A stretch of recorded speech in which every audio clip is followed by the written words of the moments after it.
نحمده ونصلي على رسوله الكريم أما بعد فأعوذ بالله من الشيطان الرجيم بسم الله الرحمن الرحيم واعتصموا بحبل الله جميعا ولا تفرقوا صدق الله العظيم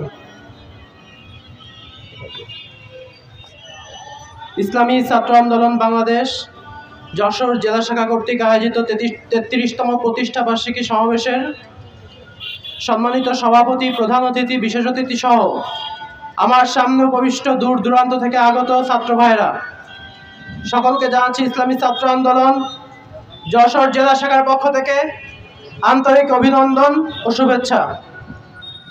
সংগ্রামী উপস্থিতি, আমরা সকলে একটা গল্প পড়েছি, একটা কবিতা পড়েছি বর্গীদের নিয়ে।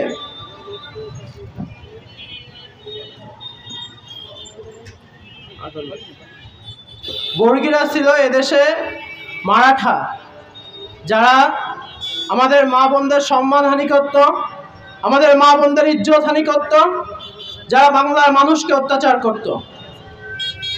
সেই বর্গীদেরকে ঠেকানোর জন্য তৎকালীন নবাব আলীবর্দী খান একজন সেনাপতি নিয়োগ করেন। সেই সেনাপতি বর্গীদেরকে প্রতিহত করার কারণে নবাব আলীবর্দী খান সেই সেনাপতিকে উচ্চ মর্যাদায় আসীন করে। তারপরে কোনো একটা যুদ্ধে সেই সেনাপতি এমন বিশ্বাসঘাতকতা করে যে বিশ্বাসঘাতকতা করার কারণে আজও বাংলার মানুষ সেই সেনাপতির নামে থু ফেলে। সেই সেনাপতির নাম হলো মীর জাফর।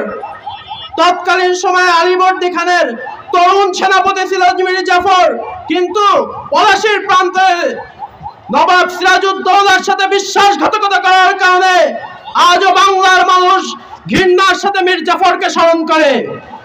প্রিয় বন্ধুগণ, মনে রাখতে হবে, বাংলাদেশ আওয়ামী লীগ স্বাধীনতা যুদ্ধের নেতৃত্ব দিয়েছে।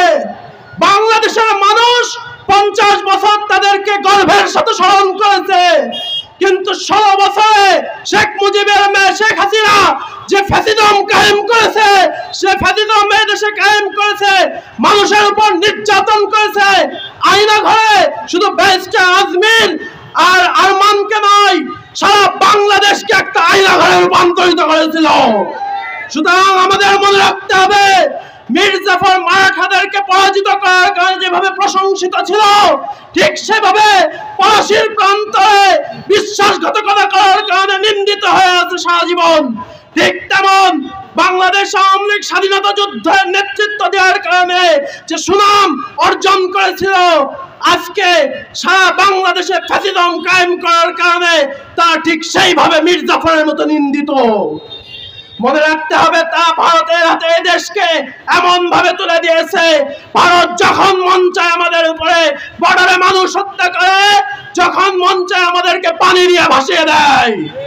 ভারতের দেশকে এমন ভাবে গ্রাস করেছিল, মাননীয় প্রধানমন্ত্রী যখন এই ফ্যাসিস্ট প্রধানমন্ত্রী ছিল, তখন সে চীনে যাবে তার আগে তার ভারতের কাছ থেকে অনুমতি নিতে হয়।